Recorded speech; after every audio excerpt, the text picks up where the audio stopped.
Welcome, everybody, to another Fearlessly Feral podcast. This is Reverend Karen coming at you from the back 40 out in northern Nevada. And today's episode is titled LEAP. Now, LEAP is an acronym. It stands for Living Empowered Action Program. And I'm going to present this program in a workshop on July 22nd. So today's podcast is going to be a primer, if you will, or an introduction of what's going to be covered in the workshop. There's some valuable stuff in this podcast. You don't have to attend the workshop to get some goodies, but there's even more goodies in the workshop. So I hope by the time you finish listening to this podcast, you'll say, sign me up. And I will have the directions to do so at the end. So before I dive in, here's my introduction, which I always have to do. They say you got to do the intro. So here's the intro. Welcome to Fearlessly Feral Living, broadcasting to you from the Woogie Ranch, out here in the back 40 of northwestern Nevada, where I'm a half an hour away from the nearest gas station and the nearest grocery store. This podcast is devoted to using new thought principles to ensure successful, creative living. Fearlessly Feral is a focused ministry of Centers for Spiritual Living and devoted to the vision of a world in which everyone lives fearlessly feral or wild and free. So back to our topic. So, Living Empowered Action Program. LEAP. I always have to say LEAP when I do that. I don't know why. Just LEAP. Anyway, it's more about self-care. Really, the LEAP program is about deep and abiding and loving self-care. So that's kind of what I'm going to talk about today with this LEAP program. And in the New Thought Science of Mind world, self-care has historically been consisted of mostly meditation and treatment, what we call affirmative prayer, with a little bit of study thrown in. In the secular world, self-care consists of massages and manicures and days off and vacations. While the secular world hasn't changed much in terms of self-care, in the New Thought movement, I am very grateful that another component has finally been recognized, that of self-care, that of personal self-awareness. When I first started in this movement, there wasn't a lot of personal self-awareness going on, believe me. And in my opinion, self-awareness coupled with connection and meditation and treatment and affirmative prayer is the whammy of successful living. Personal self-awareness, connection, meditation, and treatment or affirmative prayer. It's the whammy of successful living. And I'm repeating that because it's so incredibly important. I believe that it is only when we do these 4 practices combined that we can live empowered. I believe that everything that comes up for us in life, all the changes, all the losses, all of it is ultimately designed to encourage us and allow us and facilitate for us to move ever upward. There's always more, there's always better. And again, it doesn't mean there's anything wrong with what is. There's just more.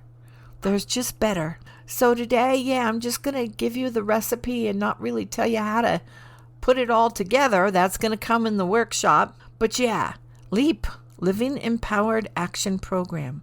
So let's say life is just okay, or maybe it's highly unsatisfactory. Maybe you have a tissue issue that's just screaming at you to do something.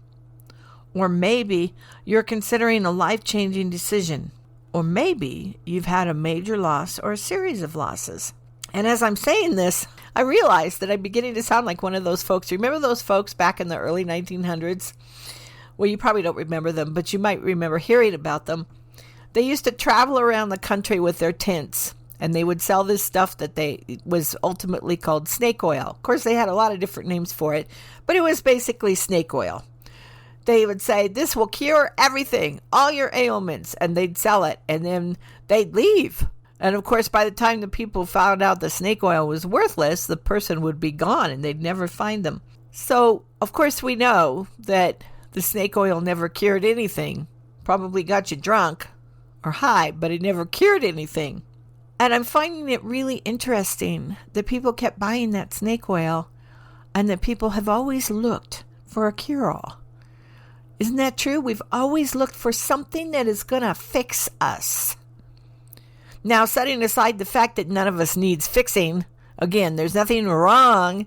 None of us needs fixing. There is always ever upward movement. There's always more. There's always better. And I believe that this LEAP program, and when I say that, sometimes I think, Karen, this is nothing new you're presenting here. This is not original shit I'm giving you guys here. But in my work with people, I've discovered that there's not always a willingness to do this stuff. Or there's a willingness to meditate, but there's not a willingness to do introspection. Or there's a willingness to do introspection, but there's not a willingness to do affirmative prayer. Or I've never encountered anyone who's been completely and totally willing to do all of it. And it's not that time consuming. Once you learn it, once you've got it, it becomes a consciousness. It becomes a way of living. And so it's just so wonderful, so easy. And yeah, it is indeed. Here's your snake oil guide. This program, it's a cure-all. I'm just going to come right out and say it. It's a cure-all. And I'm not going anywhere. I'm not moving. So if you decide it doesn't work for you, I'll give you your money back. How's that? As they say in 12-step meetings, you can leave. Don't let the door hit you on the ass on the way out, and we will gladly refund your misery. Sorry, I'm getting a little on my soapbox here. I'll get back. Can you tell I feel very strongly about this? Oh my God, my life has been so vastly improved since I started doing this. So, back to self-care. Historically, in the New Thought movement, meditation and affirmative prayer were the only two things that were considered as self-care. I believe there's way more, of course. Historically, with people in general, when something happens to us, when we have a loss or a major change or something going on that we just don't want to take a look at, the typical response is, well, just pull yourself up by your bootstraps and get her done. Or move. Let's move. The only problem with moving is that you take yourself with you when you go. There's a name for moving, by the way, when something happens. It's called a geographic. Now, the very fact that there's a name for that might tell you something. It might tell you that, oh, okay, this doesn't really work very well, does it? No, it doesn't. But we seem to have this unwillingness to do anything remotely resembling self-awareness. We will do anything to avoid that. We will do anything to avoid going within. And I've never understood that because the rewards for going in are so great. And I feel like I'm harping, like I'm nagging on this, but oh my God, life would be so much better. The world would be better if people went within and looked at themselves instead of pointing the finger outward. I do believe that life is about living full on. It's about living in joy. It's about experiencing all of life and allowing ourselves to experience all of life, all of this stuff. I also believe life is about allowing ourselves to experience all that stuff without shame and without blame.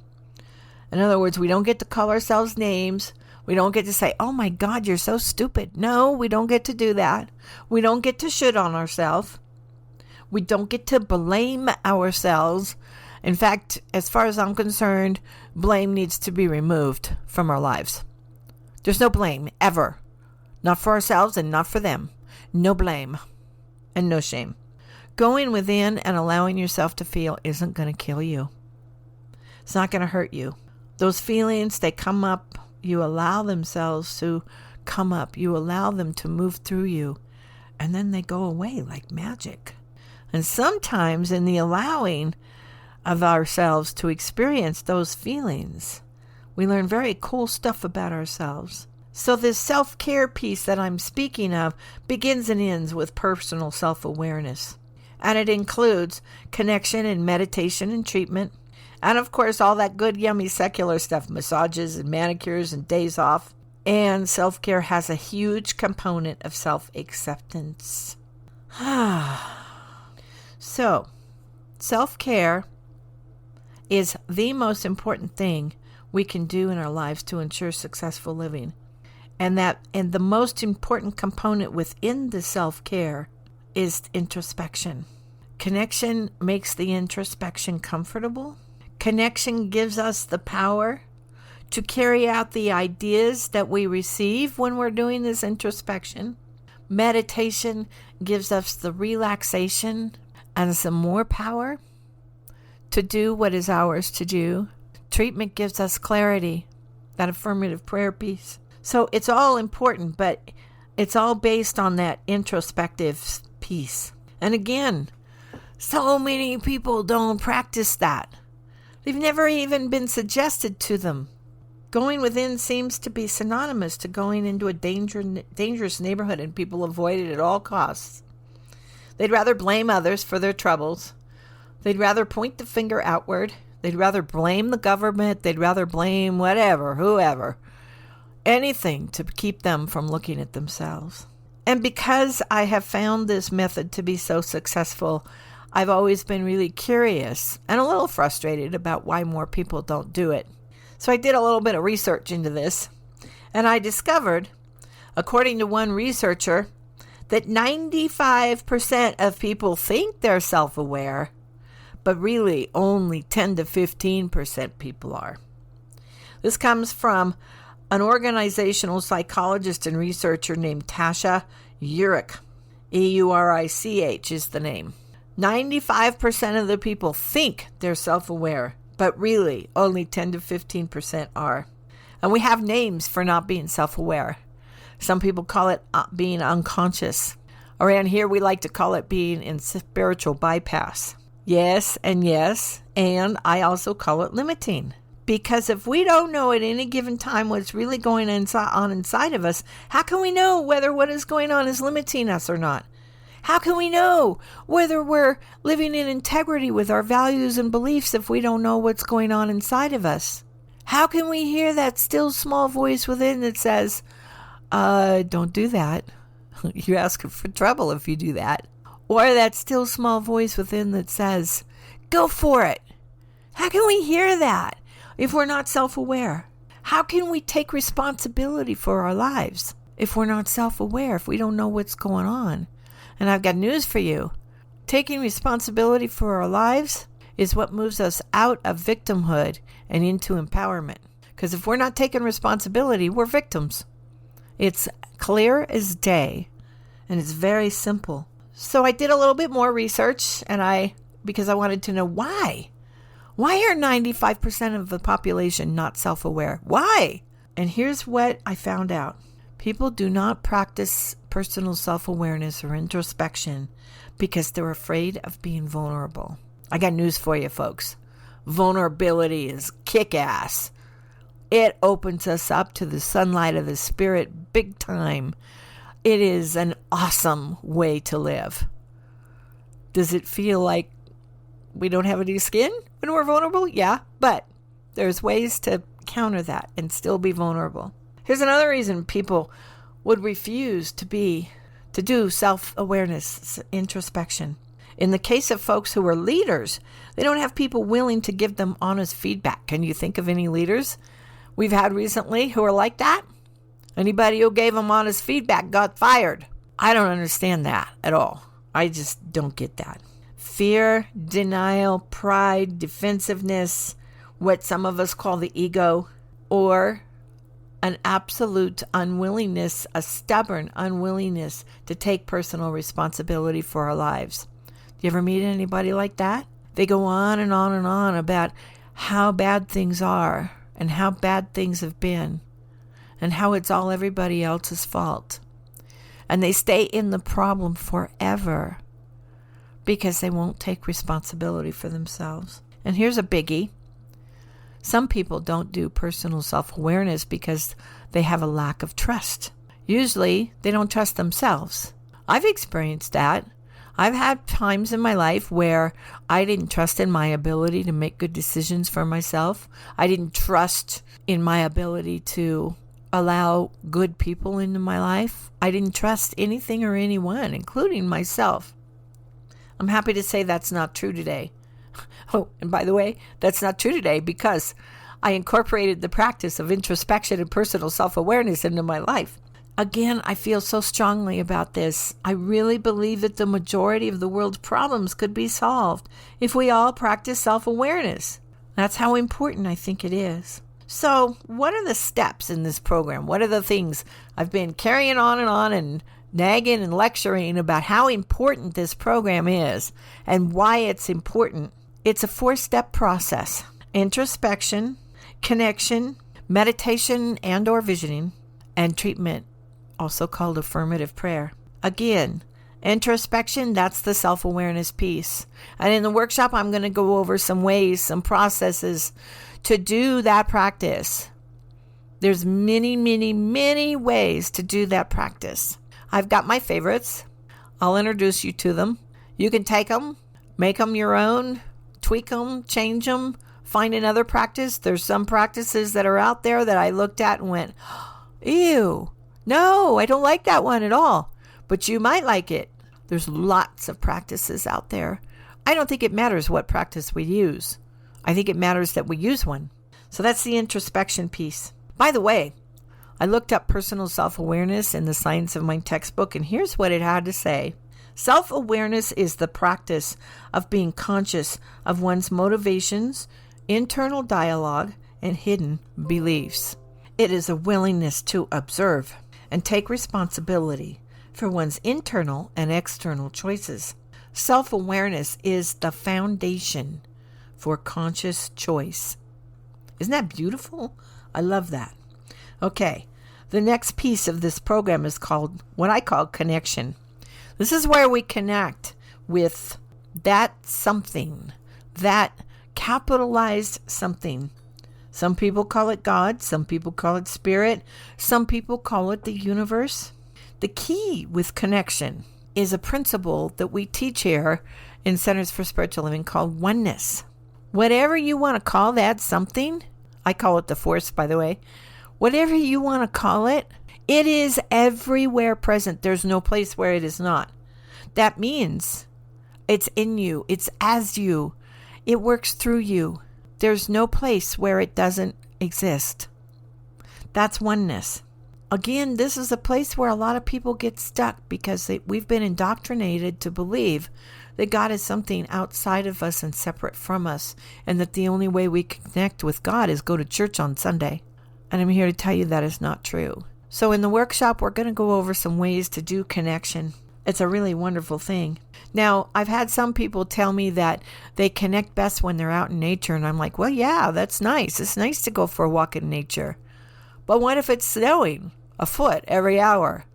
What if it's blowing gale force winds? What if it's 120 degrees outside? Are you still going to go outside and connect? How do you connect if you can't go outside? There's other ways to connect. And there's a key way. And I just did it. I breathed. So we're going to talk about the breath and how it connects us. The third item in this program is meditation or visioning. Now there are really two separate spiritual practices, but they're sort of interrelated because visioning is a form of meditation. So we're going to talk about both of those in the workshop. You're going to get a chance to experience both of them. And then treatment. Oh my goodness, treatment is so wonderful. Also known as affirmative prayer. There's a formula for treatment. There's a formula for successful treatment. So for those of you who've never been taught the formula, you're going to learn it.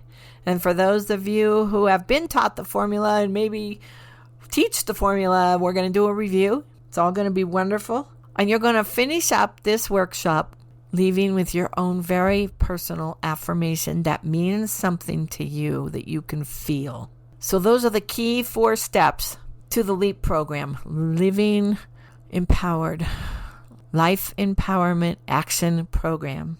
Introspection, connection, meditation or visioning, and treatment. So, do you want to take the workshop? It's really easy to sign up. Go to my website, not my Fearlessly Feral website. Sorry, I don't have a store there. My store is located at my other website, KarenLinsley.com. So that's www.KarenLinsley.com. I'll spell it again for you, and remember, there is no D in Linsley. It's www.KarenLinsley.com, KarenLinsley.com. And I will put that in the show notes for you. It's $39. The workshop is on Saturday, July the 22nd. I'm offering it via Zoom, so it doesn't matter where you are. You can take it from the comfort of your own home or your car or whatever. Although if you're in your car, I prefer an iPad, not an iPhone, just because you can see and hear people better if you're on an iPad as opposed to your phone. But anything works. Saturday, July 22nd from 10 a.m. to 2 p.m. Pacific time. Yes, it's 4 hours, but it's going to be broken up into those 4 different components, and we're going to take a break in between each one. It'll go fast, I promise you. So think about it. $39, 4 hours of your life, and you'll come out with a formula to live fearlessly feral. How's that for a promise? I thank you so much for listening, and I do hope to see your face in the workshop. Fearlessly Feral Living is a focused ministry of Centers for Spiritual Living, and your support is much appreciated and fully tax deductible. You can support us by going to Buzzsprout and supporting us there. Buzzsprout is the host for this podcast. You can support us on Patreon. Fearlessly Feral Living's the name.